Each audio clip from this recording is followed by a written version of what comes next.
It's hard to imagine that over time, millions upon millions of army personnel worldwide have strapped their boots and put their uniforms on to fight for their country.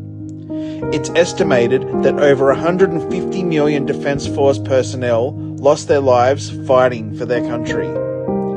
I've gathered artists from all around the world and put together an army, a fluid art army at that, and have come together to help honour and pay respect to all fallen and injured soldiers, and to send positive energy and cheer on our still serving personnel and pray for their safe arrival home. So come with us for a full week of art as we create our own version of a camouflage painting. This is Pourembrance Day, an artist collaboration. Attention!